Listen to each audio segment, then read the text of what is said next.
Good morning. Good morning and welcome to the Unitarian Universalist Church of Berkeley.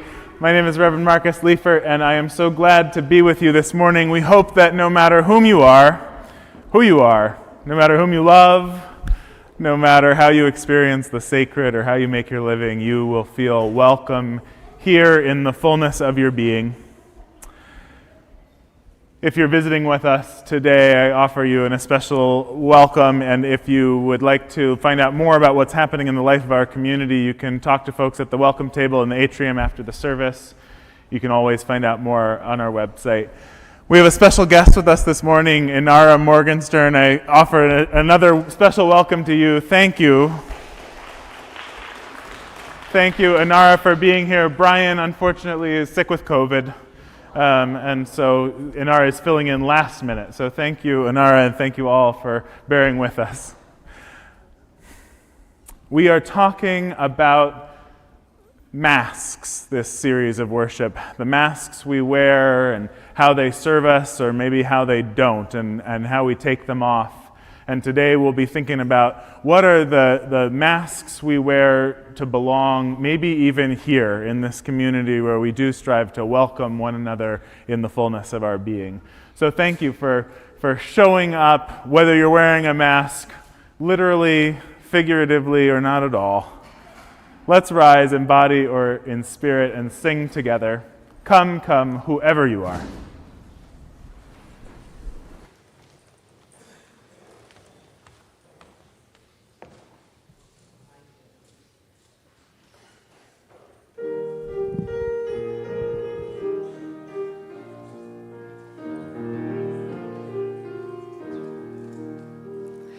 Come, come, whoever you are, wanderer, worshipper, lover of leaving.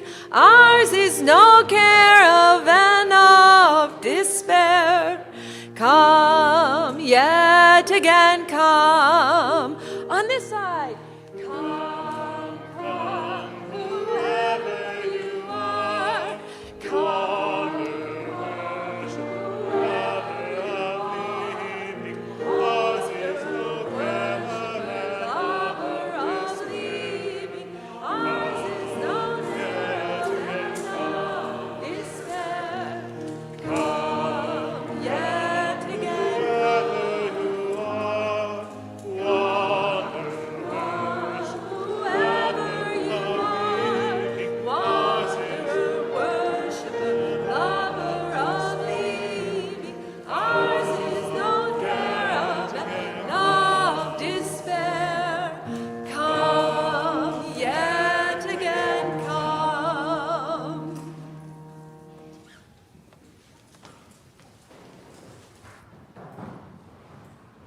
Good morning. I'm Sandy Portillo-Robbins, and I'm your worship associate today. As we light our chalice to begin our service, we remind ourselves that our church occupies land in Huchiyun, the unceded territory of the Chochenyo-speaking Ohlone people. May we have the humility and courage to do our part to restore what has been broken and the wisdom to live into a new solidarity with indigenous communities and the earth. With Karen Tripp, let us kindle our chalice flame with these words by Hope Johnson. We are one. a diverse group of proudly kindred spirits, here not by coincidence, but because we choose to journey together. We are active and proactive. We care deeply. We live our love as best we can. We are one, working, eating, laughing, playing, singing, storytelling, sharing, and rejoicing, getting to know each other, taking risks, opening up, questioning, seeking, searching, trying to understand, struggling, making mistakes, paying attention, asking questions, listening, living our answers, learning to love our neighbors, learning to love ourselves, apologizing and forgiving with humility, and being forgiven through grace, creating the beloved community together. We are one. Would you join me now in saying our covenant? Love guides this church. The quest for truth and justice is its common purpose. To give thanks, listen deeply, speak with care, honor our differences, and seek and grant forgiveness. These things we covenant with one another.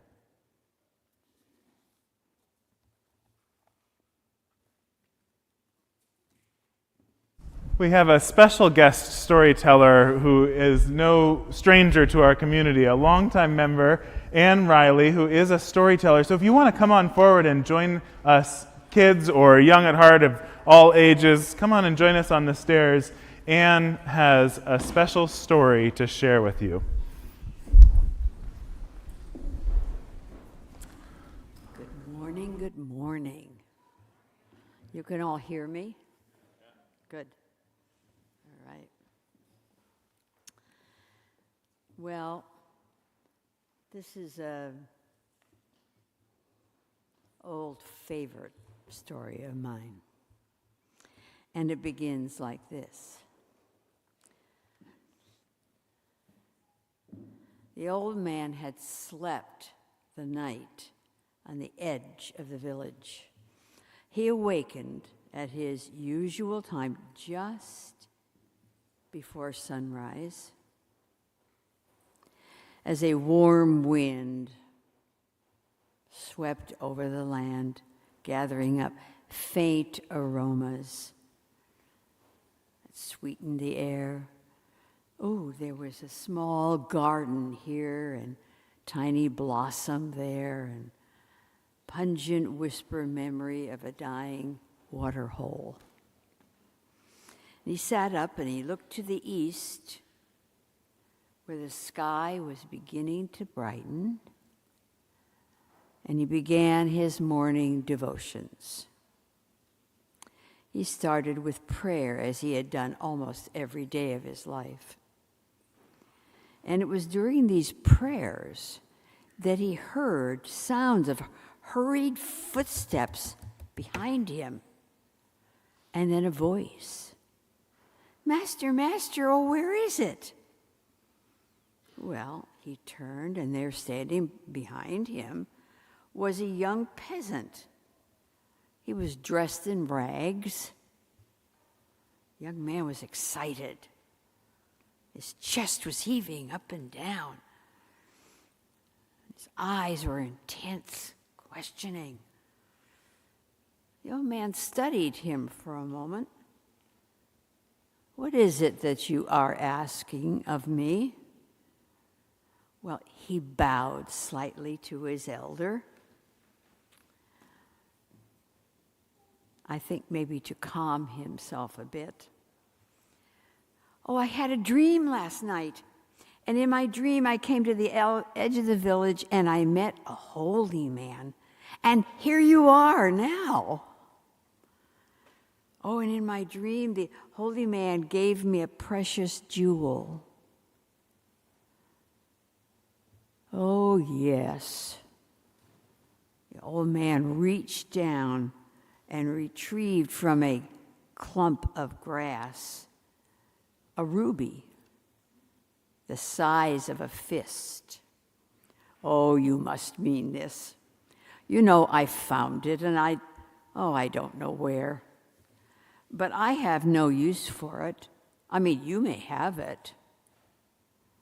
And he handed the ruby to the young peasant, a man whose hands had never held more than 2 copper coins at the same time. The young man took the ruby. He could not believe his good fortune. He held it up to the sun, his face awash in the red shadow from the ruby. And he walked home slowly, holding the jewel right in front of him, never taking his eyes off of it. He returned to his small cottage and placed the ruby on the table, pulling up his one chair behind him to sit.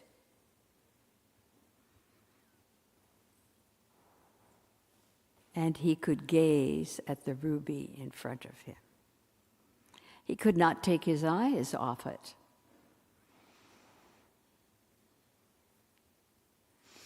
He would turn the gem this way and that way. Slowly, reverently stroking it as the hours passed. And that night, the young man had trouble sleeping. The next morning, he was traveling to the fields, and the ruby was securely in his pocket. And he came upon the old man. Now it is said that the young man approached the old man and took the ruby out of his pocket and gave it back. I don't want this. What I want to know what you know that made it so easy for you to give it away. Thank you. Thank you, Anne. Will you rise again in body or spirit as we sing our children out? I'm not sure. Go now in peace.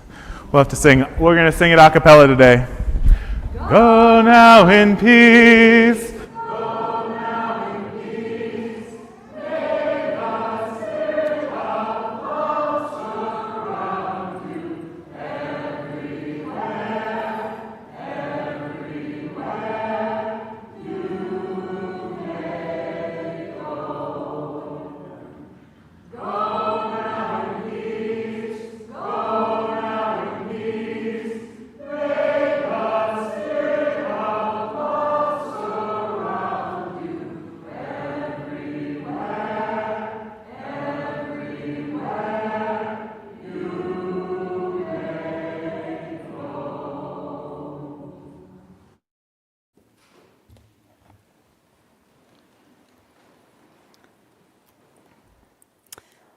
You know, growing up, I can remember my home life and my school life being like 2 different worlds.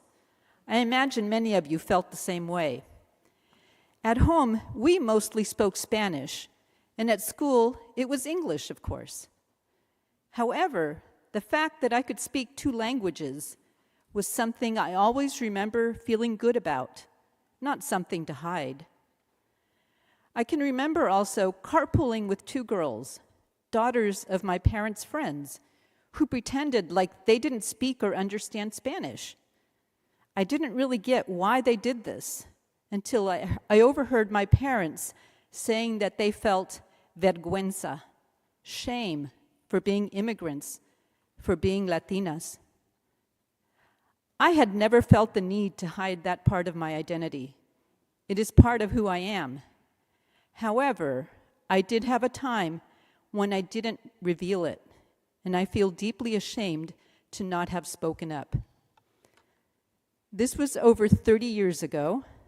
I was a technical representative for a biotech company. I used to travel around Pacific Northwest to microbiology laboratories and train the lab staff on our equipment. I would usually spend a few days with them, so I would often join them for lunch. We were eating in the hospital cafeteria, and the lab supervisor was talking about her son and his job. I don't remember what the job was exactly, just that it was outdoors and that he worked with many quote-unquote Mexicans. Honestly, I doubt she knew their nationality. What I vividly remember is her implying how hard her son had to work because, those Mexicans are lazy. By this, I know she meant those immigrants, and I didn't speak up. I didn't stand up for them. It felt so personal, yet I said nothing. It was like she was insulting my dad, my uncles, and all the immigrants who come here and work so hard to make a living. I didn't say, I could be one of those Mexicans, or, what makes you say they're lazy? Do you know how many immigrants do you know? I said nothing, and then the moment passed. Did she even realize, by looking at my last name, Portillo, that I could be one of those lazy Mexicans? When I think back to that moment, I wish I could do it over again. Maybe I could have said something to make her think twice before making such an ignorant comment. I'd like to think that if I'm in a situation like that, I'll speak up. I'll say something to acknowledge that, hey, that's me you're talking about.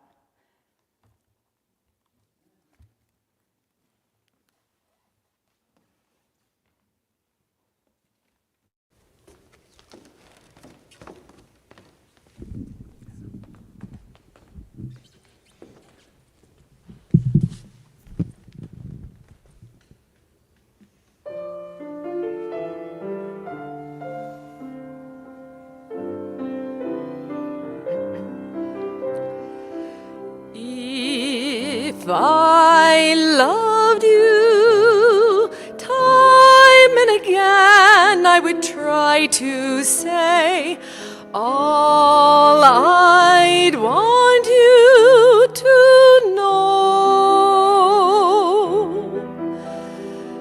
If I loved you, words wouldn't come in an easy way. Round in circles I'd go,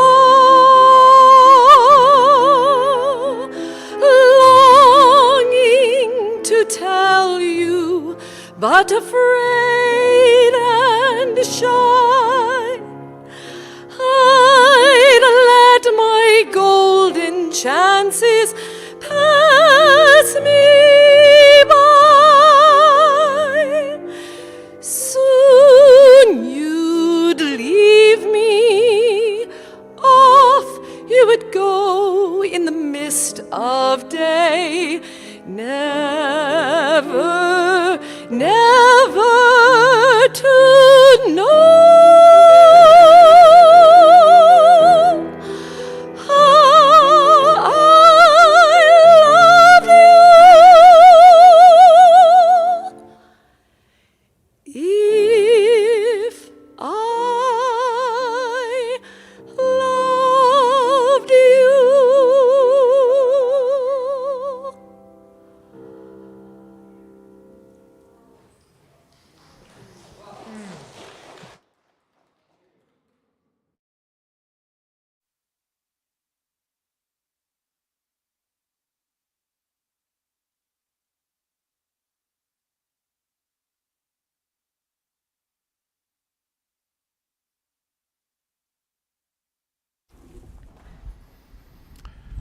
To feel your connection down to this good earth. to notice your breath, moving in and out, connecting you to all that is, all that has been, all that will be.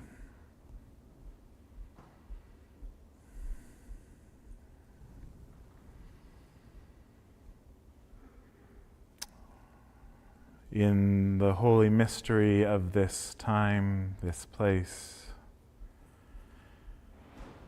if this morning you are feeling like a brave knight in shining armor, may there be dragon's fire to reveal your vulnerability, bring you more fully alive.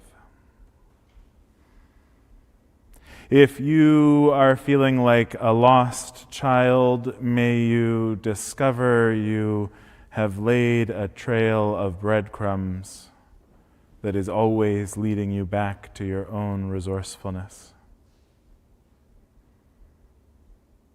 If you're feeling like a witch on the outskirts of town,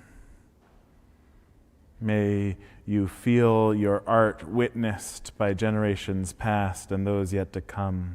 If you're feeling like a hopeless romantic, may you find a long-lost love letter to yourself that finally sets you free.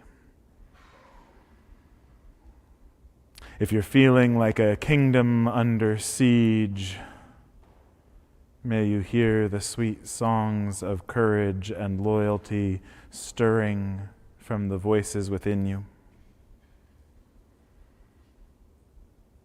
If you're feeling like a sorcerer whose magic has all dried up, may the moment you break your staff reveal to you a truer source of wonder. If you're feeling like a villain, forced into a final reckoning, may your heart grow 3 sizes this day. Get big enough to hold both you and the world. If you're feeling like a doll who wishes to be real, may the tender touch of a familiar hand remind you who you really are.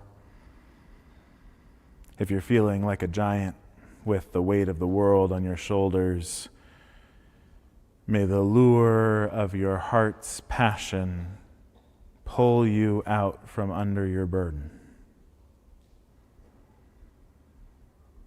If you have a ruby that you're holding tightly in your pocket,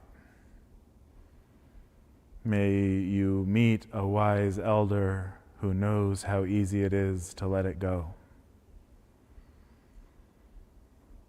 And if you're feeling like a sailor adrift in a stormy sea, may your ears awaken to the song of your ship's companions, reminding you that right here, right now, you are already home.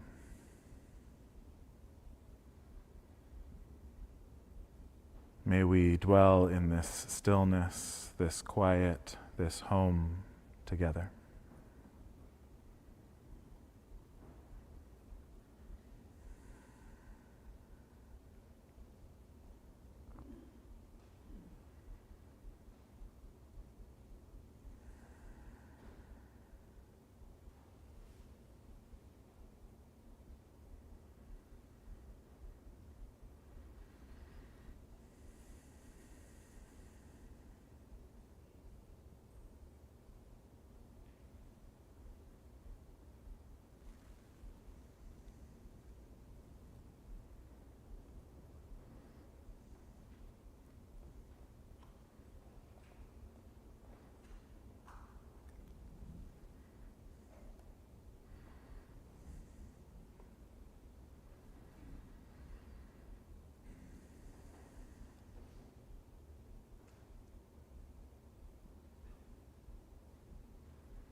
In this community of care and witness, we hold one another through the seasons of our lives and lift up those joys and sorrows, those griefs and gratitudes among us. Today we lift up Roberta Shaw, who's asking for good wishes for Frederick, who is in the hospital these days for tests and procedures. May he be surrounded by care. With Charis Domador, our connections coordinator, we lift up my friend Bernardita, whose mother is critically ill.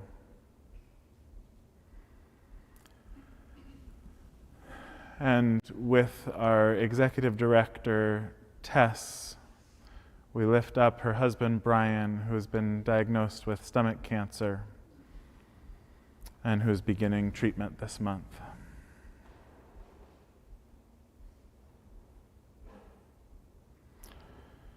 With Veronica Medina Ross, please join with us in your prayers for the health of our kid, Natalie Cox.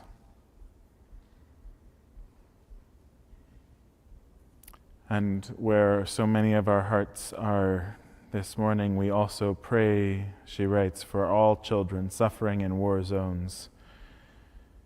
May they be able to experience peace in their lifetimes. May it be so. For all of these things named and for all that remains yet unspoken, all that dwells in the silent sanctuaries of our hearts, may each of us here know that what is held by us is held in the loving embrace of this community, and by that nameless love that cannot and will not let us go. May it be so. Amen. Let's remain seated as we sing together This Little Light of Mine, and I invite you to sing it, not the campfire version this morning, but the version when you know that the world is telling you, as it was a song that emerged out of, a world telling you you don't have any right to let your light shine. A world telling you you don't have a light to give in this world. Sing it, a quiet prayer, knowing you do have a light to shine.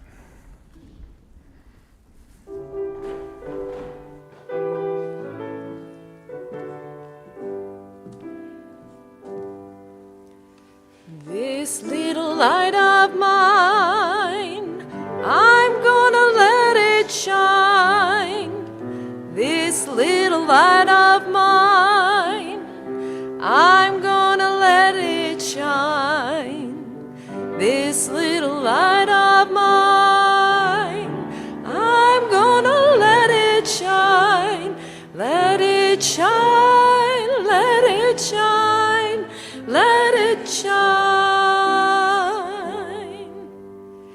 Everywhere I go, I'm gonna let it shine. Everywhere I go, I'm gonna let it shine.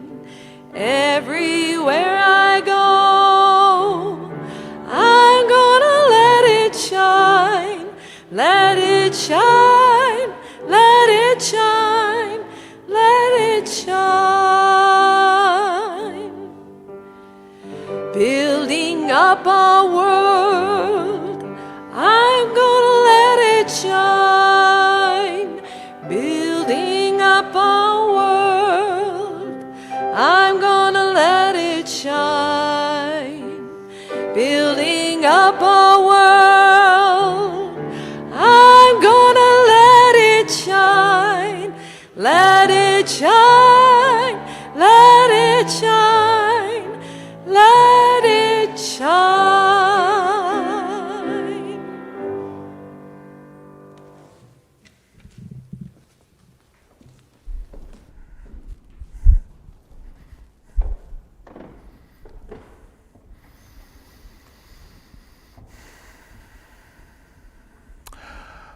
I was, that's a funny picture. All right, we're not talking about mermaids this morning. That's what that picture makes me think of. But we are talking about racism and militarism and materialism. We're still talking about racism and militarism and materialism. I remember I was 16 years old when the war in Iraq, the war that we started after September 11th, broke out. And I remember leaving school with the rest of my classmates, being a good Berkeley teenager, to go protest the war in the streets of San Francisco. I remember blocking intersections and the moment when the horses were coming, cops on horses, to break us up in the streets of San Francisco. It was such a weird moment, and chanting, 1, 2, 3, 4, horses don't support the war. 5, 6, 7, 8, learn from animals, they don't hate. Spontaneous protest. And then the moment when it seemed like we could go and block the bridge, and the motorcycle cops who came and shoved the front of their motorcycle in between our legs as we tried to hold firm arm to arm. But the main memory I have of that moment is when nothing happened after. When the news reported that the most people around the world had protested the outbreak of war that had ever taken to the streets, all united by communication technologies to take to the streets in the same way, and yet our voices seemed to land on deaf ears. And so I've been wrestling ever since, and with a question that the peace theorist and facilitator John Paul Lederach, he's a Mennonite teacher, and we'll talk lots more about him another time, but he says that he starts every graduate seminar in his peace studies program at Eastern Mennonite University with the same question. He says, the question is, how does social change actually happen?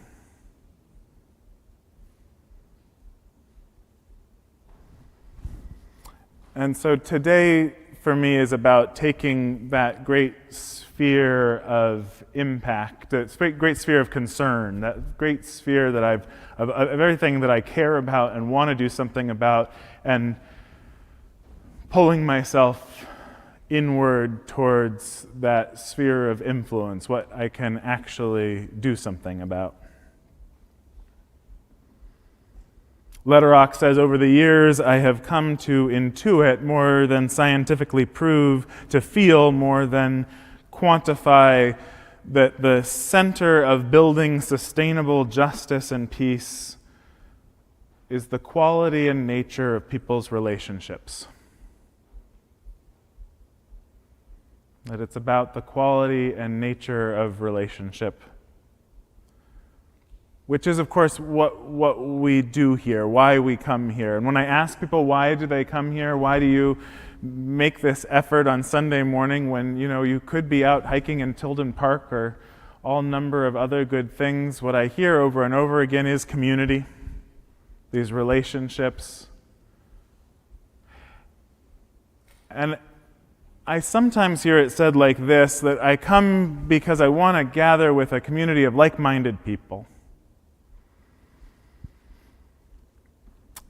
And while I certainly appreciate that longing, that desire to be among friends in a safe place where I'm not crazy, there's other people who see the world like I do, I have a hard time squaring it with our conviction that this faith is about the belief that we do not need to think alike to love alike.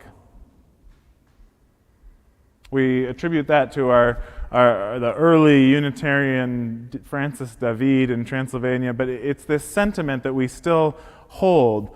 We need not think alike to love alike. We need to be safe enough to pull down the mask, to let go of the ruby, to be real with one another, safe enough to build real relationships that allow us to explore the depths of our lives. And yet I worry more about the risks of being too safe. there's a story that lives among us, I think, and even if we wouldn't, articulate it as such, it's a story that lives subconsciously or maybe in our bones, that it is what we have in common that gives us safety and belonging. At its most basic level, it's actually about how our brains operate, how they learn to categorize, as demonstrated. Actually, can we hear a clip in an educational song you may be familiar with?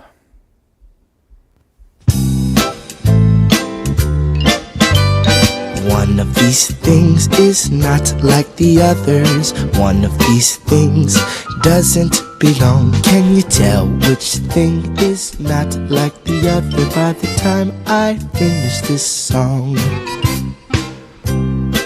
One of these things is not like the others. It just doesn't belong. And, my colleague Kathy Ryan Starr says when she uses that song to explain the dynamics of belonging, it's important to mention we don't blame Sesame Street for this.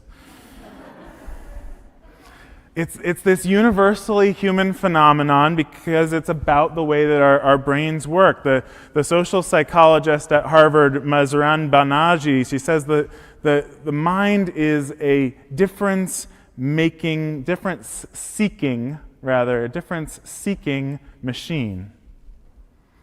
In her decades of research on how our brains perceive and handle difference, she concludes that the primary capacity of our brains is what helps us order and navigate the overwhelming complexity of reality. That this ability to categorize, to separate and know what's different, this is how we deal with just how wildly complex the world is. But of course, it's this same capacity that leads us to generalizations and stereotypes, to that term that Banaji popularized, implicit bias. In the survival systems that our brains developed long ago, sameness, familiarity is safe, is comfortable, is reassuring. Difference is risky, potentially dangerous, requires resource, our attention placed on it. So in many places, many contexts in our lives, we seek to belong by fitting in, and that kind of belongness, it's built on sameness, and it can allow us to keep our identities simple. In fact, sometimes it forces us to keep our identities simple and leave the rest of our lives at the door. It's the culture of many offices or workplaces, many schools, much of public life. My guess is that everybody here has some experience of being in a group where you felt you needed to leave some part of yourself at the door in order to belong. A friend of mine describes how when she goes and visits her conservative family, her extended family, she's aware that she checks more at the door than her muddy shoes and her jacket. She puts aside her radical queer and feminist politics, peels back her opinions on recent events, stuffed down feelings that have collected inside since the last time she saw those family members. She has to check a lot of who she is at the door in order to come in. So what I wonder is this: are there parts of yourself that you check at the door of this sanctuary in order to belong? Is that parking lot filled with more than cars when we gather together? You have been talking about and making commitments to widening the circle. We, as a Unitarian Universalist people, we are working our way in a decades-long journey towards widening the circle, towards being that beloved community that we know we could be, towards outliving King's diagnosis that this 11 a.m. hour on Sunday morning is the most segregated hour in American society. And oftentimes I hear us, Unitarian Universalists, we struggle with this question like this. We say, I just wish, how can we get more of those people to come here? Have you heard people say that? And again, good intent, and there are important questions to ask about how do we welcome, and how do we make sure that we're not putting barriers up for people to come and feel a sense of belonging here. But I don't think it's the right starting point. I wonder this. Here's my theory. If we want to welcome a wider web of our human family, maybe we need to begin by welcoming parts of ourselves that we don't always trust can belong here.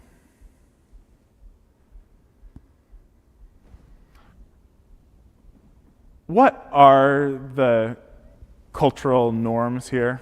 I wonder if you're actually willing in a moment to just shout a few of them out. See if you can come up with a word or a phrase that captures one of the norms, cultural norms, unique to us or reflective of a larger cultural norm that we inhabit in a word or a phrase. Will you yell some of those out? Casual church dress, inclusion.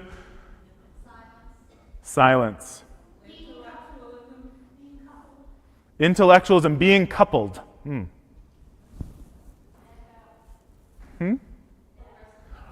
Neck up. Yeah. No sexuality. Oh yeah, our next sermon series is courageously corporeal, and we'll talk about that then. Okay. What else? What other cultural norms? Politeness and mutual respect. Progressive values. Thanks. I thought I heard oppressive values earlier, and no. Okay, progressive values. Yeah. Honesty when possible. Higher education. Oh my gosh. That neck up place, right? Okay. Activism, musical values. Yes, a tradition. Listening, definitely.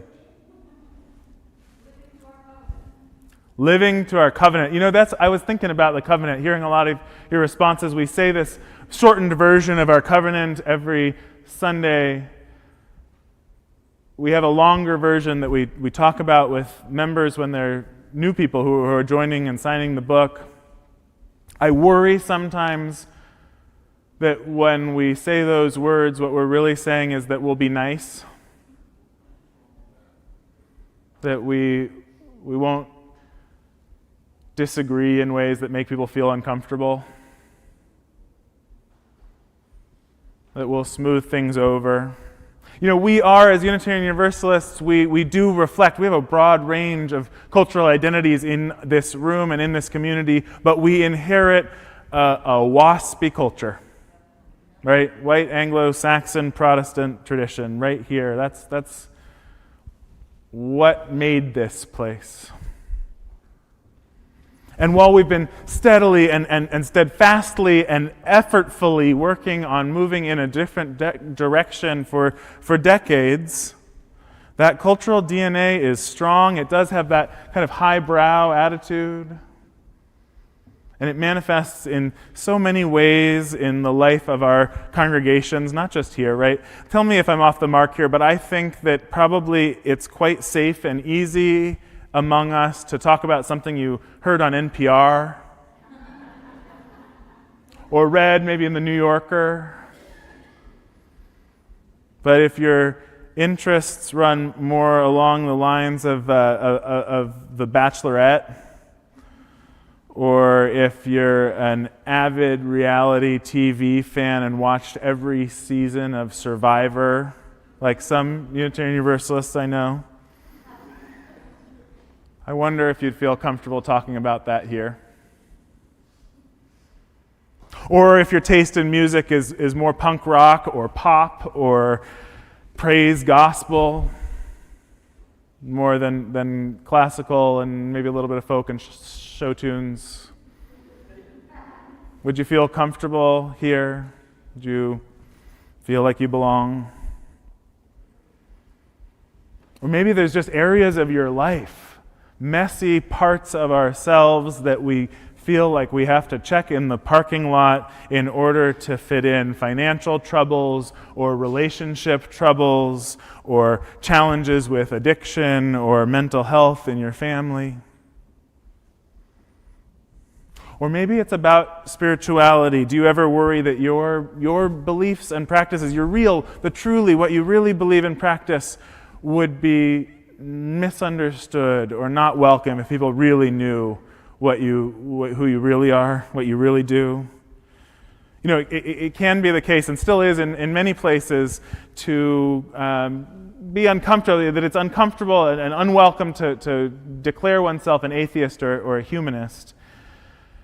And though we have proudly held up humanism as a core strand of our tradition for generations now, we still have to be intentional about how we use our language, make sure that we're not exclusive, unwelcoming in our services. And at the same time, I regularly hear stories from Unitarian Universalists who feel uncomfortable sharing their theistic or spiritual beliefs in church, fearing they will be looked down on or mocked as irrational.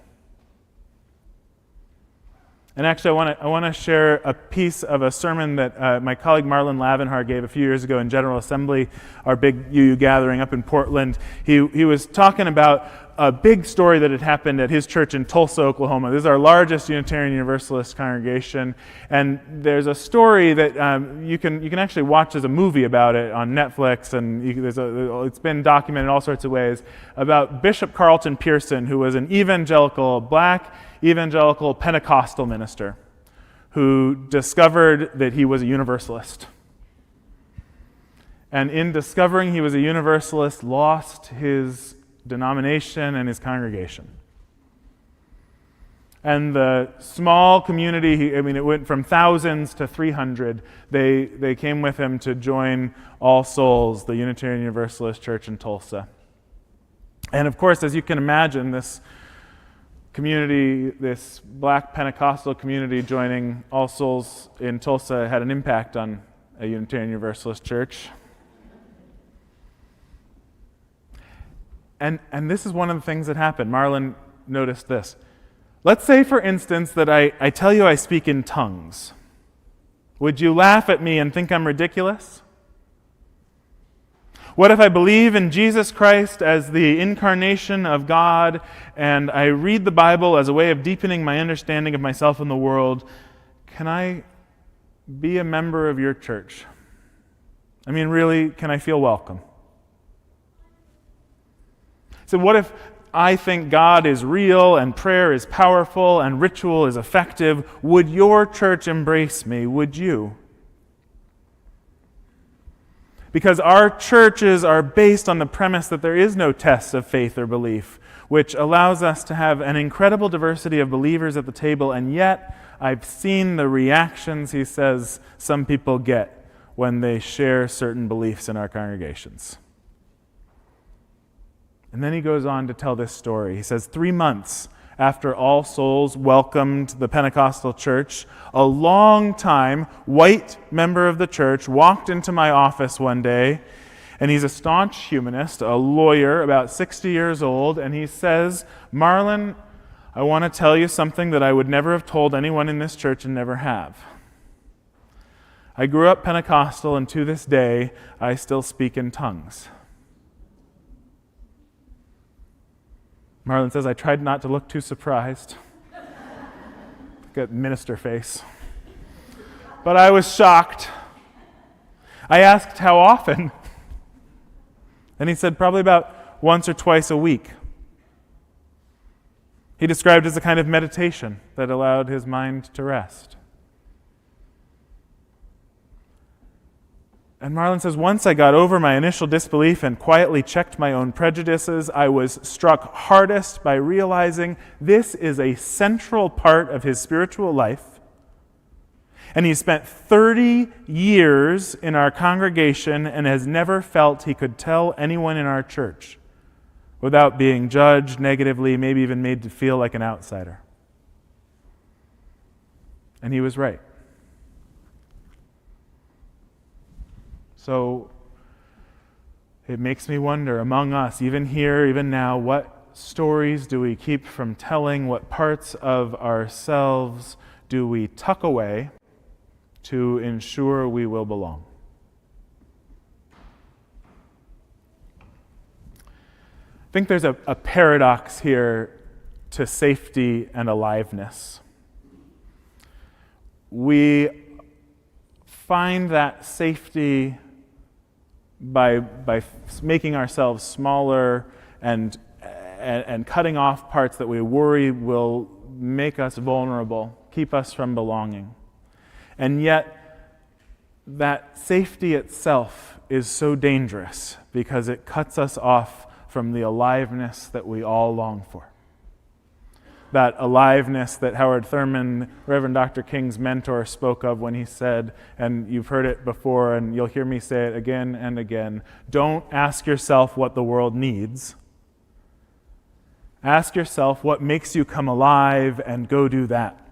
Because what the world needs is more people who have come alive.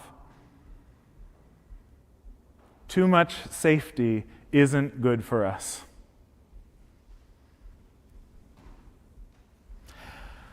I'm going to skip the vulnerability studies for now. We'll talk more about them another time. But I want to tell you to close about the Mosaic Project, where I formed my way of understanding how we build relationship and community across difference. The Mosaic Project is an outdoor school that gathers 4th and 5th graders from their classes together for a week of peace and diversity education using experiential education and a musical curriculum.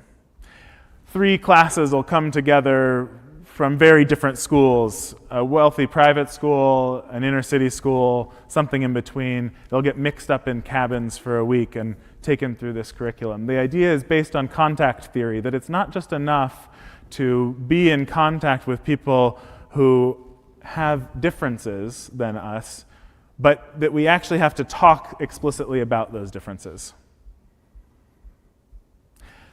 And so the curriculum guides them through having kids the very first day run across the circle and switch places, asking them, have you ever been asked to sit next to someone and you just knew they didn't want you to? Have you ever had that experience? And so we instead talk about the behaviors that show welcome. And then as a staff, we were intentionally modeling how to be a multicultural, multiracial team, working together, having each other's backs. And so we would start every week as a staff team, and with the high school cabin leaders who would help join us, we'd start by going around the circle and answering the question, if you really knew me, you would know.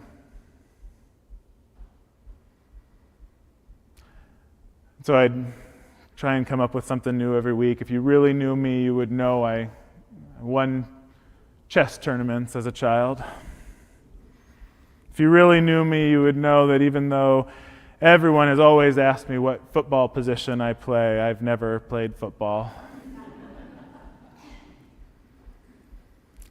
If you really knew me, you would know that there were times when I was a teenager and I'd look at myself in the mirror and all I could think was monster.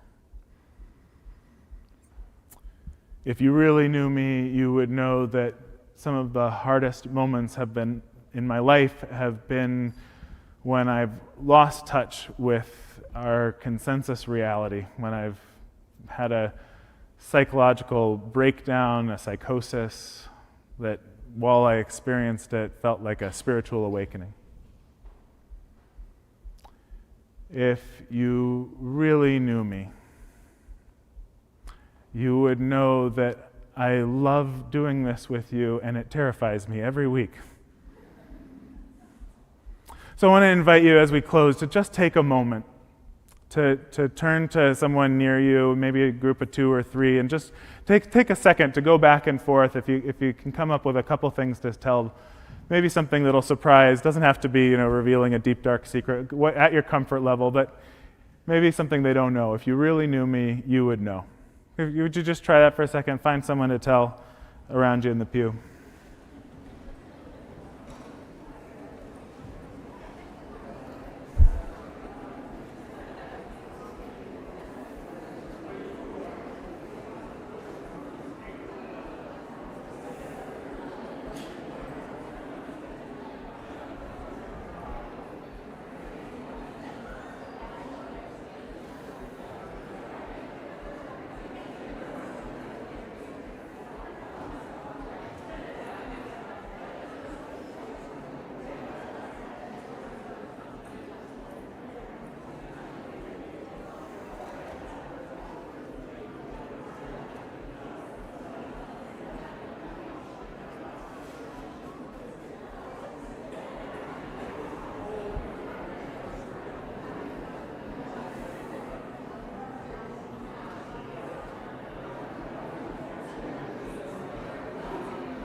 Good. Finish that last thought.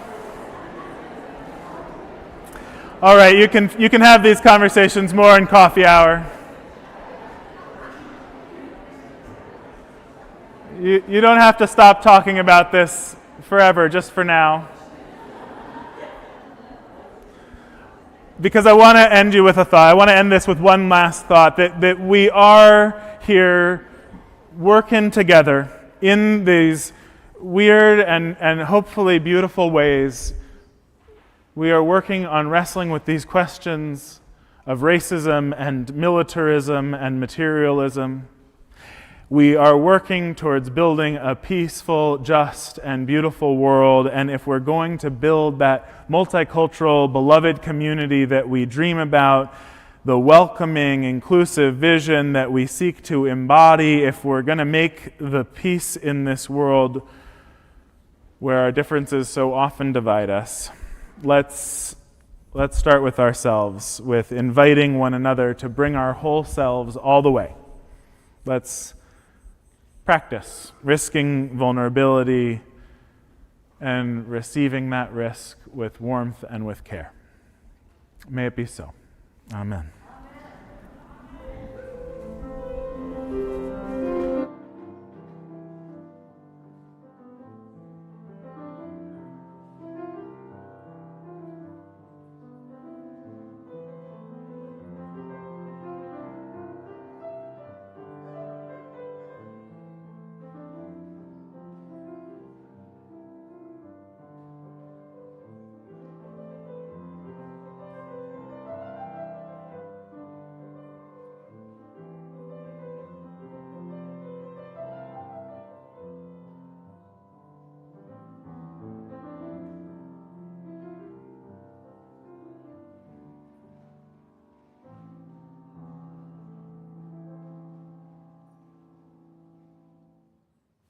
Lovely. We invite you now into the spiritual practice of generosity. Instead of passing the plate, you can give electronically by scanning the QR code on the back of your badge, or you can put cash or check donation into the donation envelope that you'll find in the back of the pew in front of you. Write your name on it and mark offering plate or pledge, and then put it into the donation box beside the fountain in the atrium as you leave the service. Each week, half of our offering plate is shared with a nonprofit Good Neighbor organization recommended by our wonderful Social Justice Council. Thank you so much for practicing generosity with UUCB and with our good neighbors. Offerings of any amount are accepted with gratitude. The good neighbor for this month is the Berkeley Food Pantry. The Berkeley Food Pantry's mission is to provide good, nutritious groceries, household items, and opportunities for learning and self-empowerment for Berkeley and Albany households in crisis, especially those households at risk of upheaval and displacement. Thank you.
Please join me in dedicating our offering.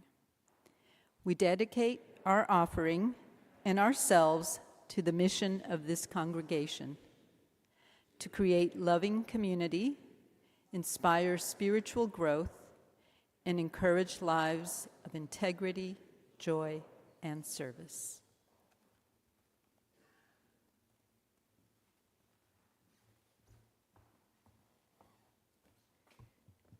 Good morning. Happy New Year to everyone. I'm Charis Domador, your Connections Coordinator.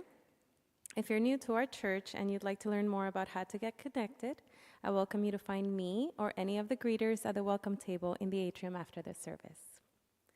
To find out what's happening in the life of our community, you can always check the news link on the homepage of our website, where you'll find our weekly email newsletter, The Week Ahead, which includes a list of activities, announcements, and contact information. This week, I especially want to lift up that today at 1 p.m., the Literature, Film, Drama, and Music contingent of our Social Justice Council is screening Resurrecting Love, The Cemetery That Can Heal a Nation. It's an independent narrative documentary film about struggle, race, history, and reconciliation. It'll be here in the sanctuary. Are you curious about UUCB? Does UUCB feel like it could be your community or spiritual home? Next Sunday, January 21st at 12:30, pick up lunch and come to the fireside room to hear what this UU community is all about. Lonnie and Victoria will be at the welcome table after the service to answer any questions. This year's candidates for the Board of Trustees will host a forum to answer all your questions on Sunday, January 29th after the service. And lastly, the Freestone Committee is hosting dinner and film night on Friday, February 2nd. The classic Spielberg film, E.T., will be shown. Advance tickets are available at the Freestone desk in the atrium after the service. Let's rise once more in body or spirit and join in singing. Sorry. No, I'm sorry. Before we rise and sing once more, Kay Farrell, will you come up and share one special announcement for the day? Thank you.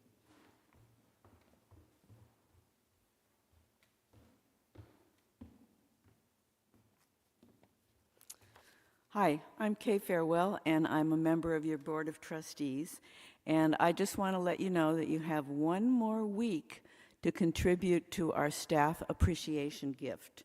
Throughout the year, our staff work very hard, some visibly and some behind the scenes, to keep our church running smoothly.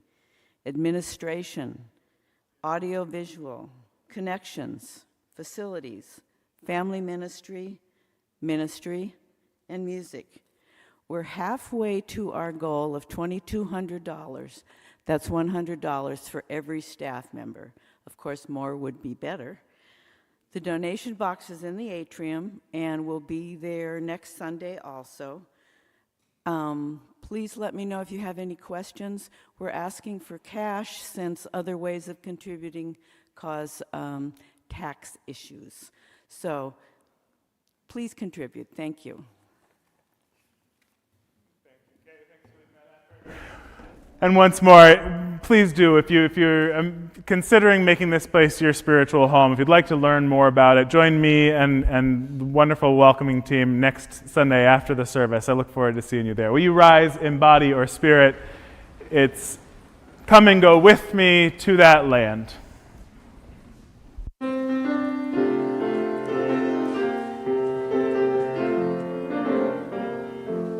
Come and go with me to that land. Come and go with me to that land. Come and go with me to that land where I'm bound, where I'm bound. Come and go with me to that land. Come and go with me to that land. Come and go with me to that land where I'm bound. There'll be freedom in that land. There'll be freedom in that land. There'll be freedom in that land where I'm bound, where I'm bound. There'll be freedom in that land. There'll be There'll be freedom in that land where I'm bound.